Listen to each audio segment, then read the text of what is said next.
Okay, everyone. So, welcome to the Saturday meditation class. And it is just past 3 o'clock, so I guess we can get started.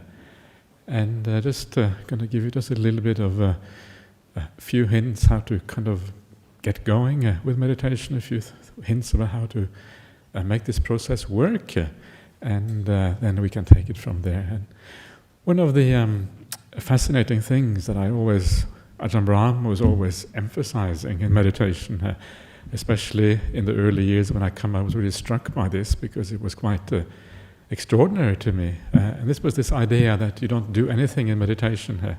You just sit back, you just relax, and as you do that, the meditation happens by itself.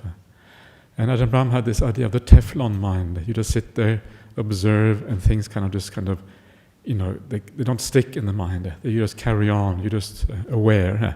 And then the process happens by itself. And sometimes I just didn't believe what he was saying. Because sometimes, as a disciple, you kind of, what is this all about? You don't really understand what the idea is. And the problem with that idea is that it works really well if your mindfulness is strong. Because if your mindfulness is strong, it is developed, you can actually observe the things in the mind. You can see them changing, moving on, and you can let them be. And as you just observe like that, things do actually calm down, because you're not feeding the thinking mind, you're not feeding the ill will, you're not feeding any of these defilements. And because you don't feed them, they disappear by themselves. They can only exist if you actually feed them. But that requires one important point, and that is that you're already mindful when you start out. And this is the hard part, because being mindful when you start out with meditation actually is not always the case that people are mindful. The majority of people are probably not that mindful, not that aware, where they can just observe the mental content in quite that way. It takes a lot of mindfulness. But if you have that kind of awareness, you can just sit back, relax, and wait, and then the meditation happens. So what do we do if that is not the case? How do we give rise to the right kind of mindfulness?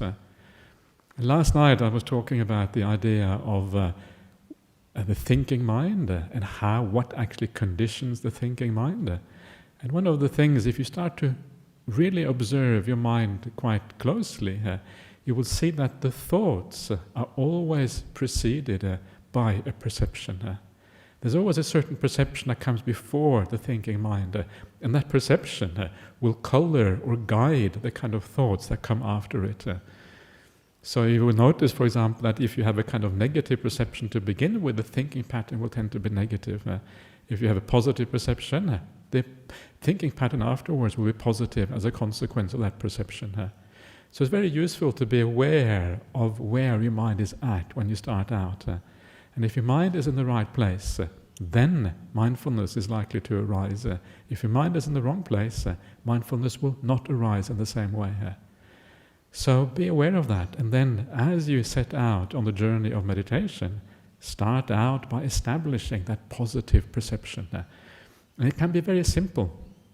A positive perception, usually it can be some kind of memory of something that has happened in your life which gave rise to a sense of gladness or joy or peace or any kind of positive mental quality, metta, loving kindness, compassion, anything which makes the mind positive and peaceful and happy.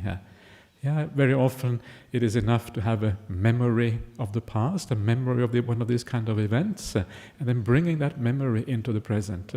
Making it real for yourself right here and now.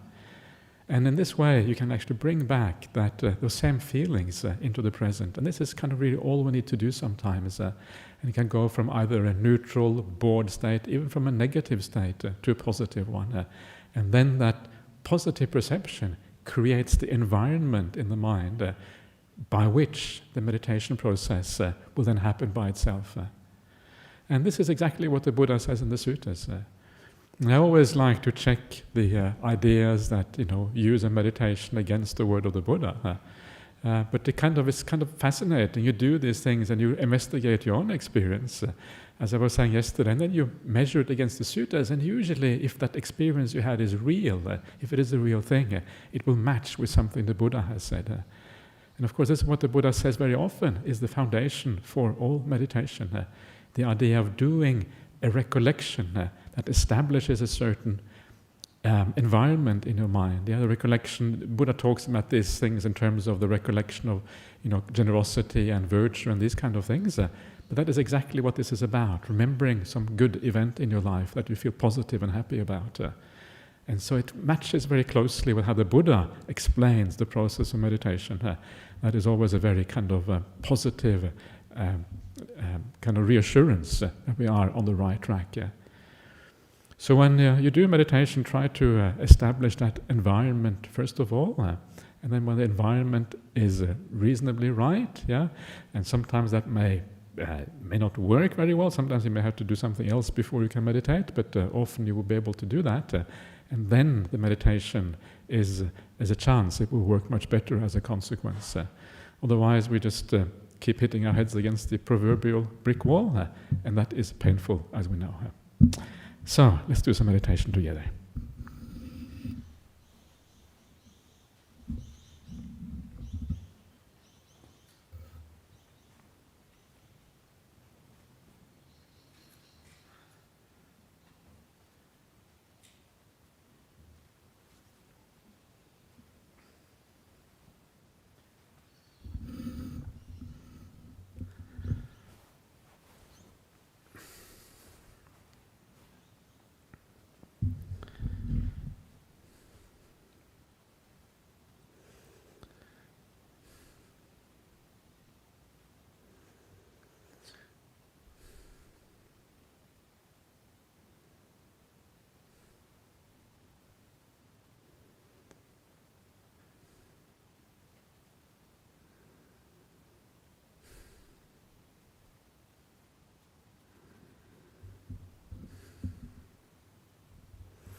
All right, so just as always, just start off very gently with yourself and just allowing yourself to settle down.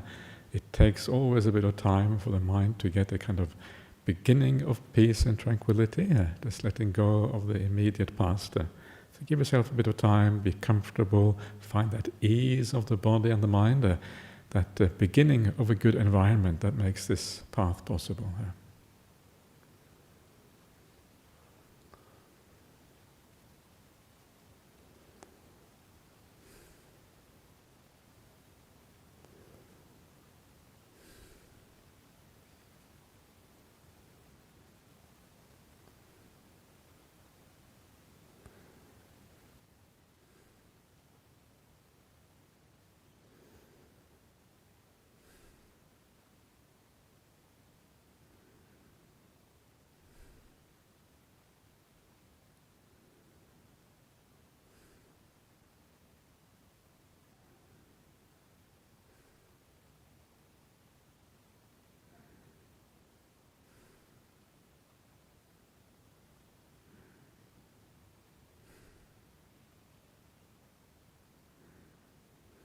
And as you settle down, it is always very skillful to just feel the kind of good energy in this place, the friendliness of the people, the sense of spiritual companionship, getting a positive feeling for the fact of being here.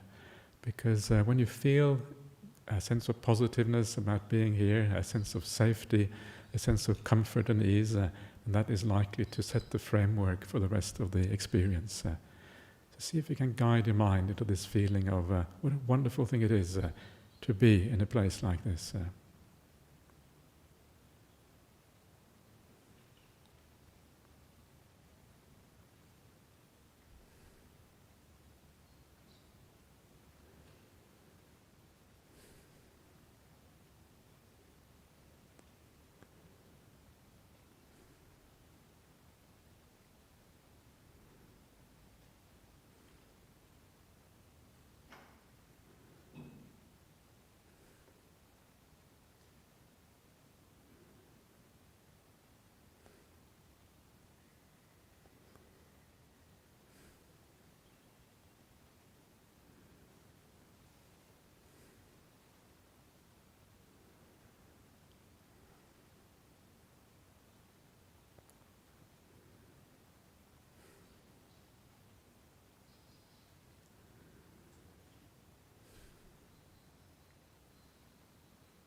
And then as you start to settle down, make sure again that you try to build up this beautiful, positive perception within you.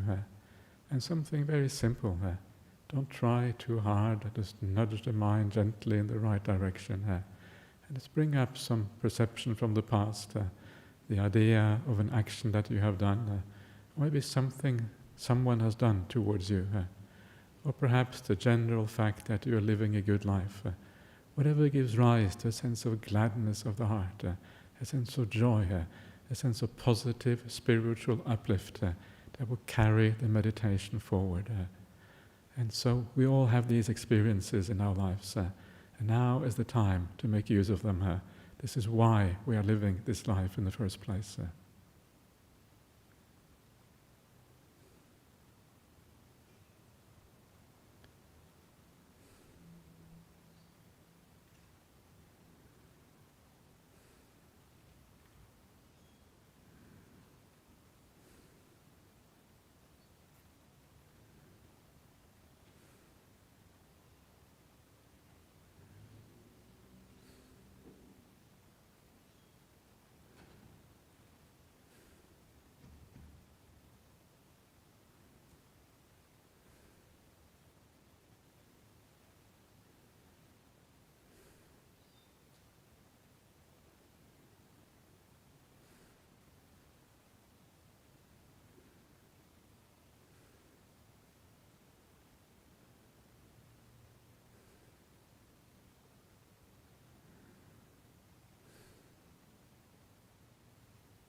And then as you have a degree of contentment and positive perception, the time then is just to allow the process to happen by itself. Standing back, allowing the flow of the mind and the flow of the world to kind of go through you without holding on, without grasping at anything. Nothing is right, nothing is wrong. It's just a matter of being with phenomena rather than allowing phenomena to rule you. The phenomena arise and pass away. There's nothing there to hold on to. And allow the process gradually to calm down and become peaceful all by itself, watching this magic of meditation.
Okay, everyone, so coming close to the end, and just before we come to the end, just take a few moments to again review your meditation.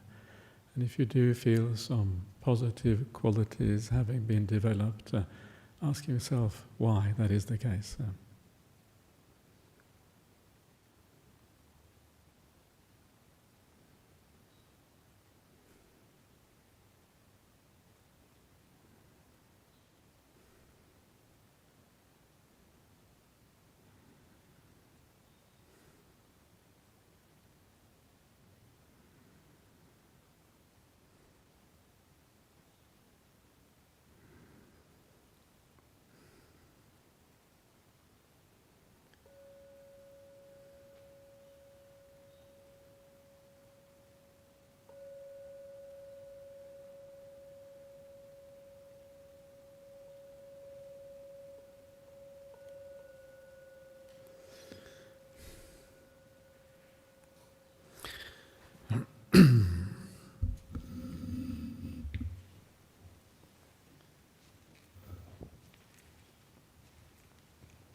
Okay, everyone, so are there any questions or comments about meditation today? Yeah.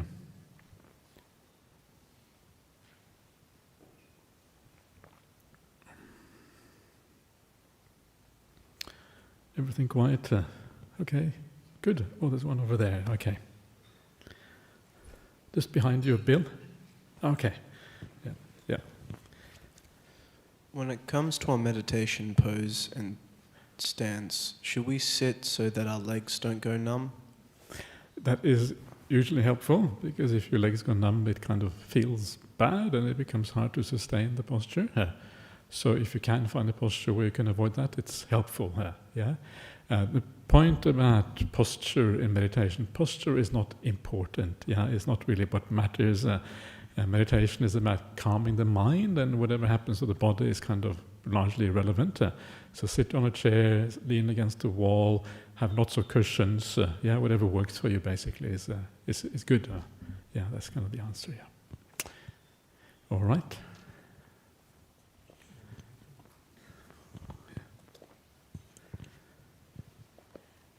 Okay, not a question, but welcome back. Yeah.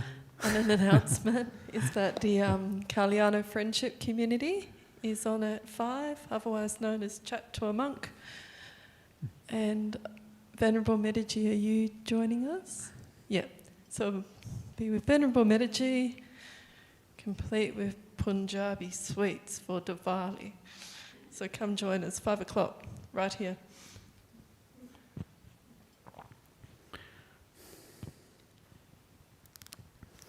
Okay, thank you. Just one question. Okay, so one question from outside is from Eddie Tim. Dear Ajahn, you mentioned about sitting on chair after work. Would you explore more on how it is different from meditating? And is the idea of reducing work-life responsibility can support in meditation? About sitting on a chair after work. Okay, not sure exactly what you're referring to. The idea of meditation practice is basically to find this ease of the mind. One of the kind of words in the suttas of the Buddha for meditation is pasu. Pasu viharati. Pasu means like being comfortable or at ease. So anything that makes you at ease is a positive thing. And sometimes I do kind of sometimes you need some similes to understand what it means to let go and what it means to be at ease. Because very often we try to do the meditation rather than letting go and allowing the meditation to happen. So one of the ideas that I sometimes use is the idea of what does it mean not to do anything? Because we don't really understand what it means not to do anything. We always do the meditation. So one of the similes I use is like, you after work, you are very tired, you come back home and you sit down and just want to relax in an armchair or whatever. So what do you do when you sit down just to relax in an armchair?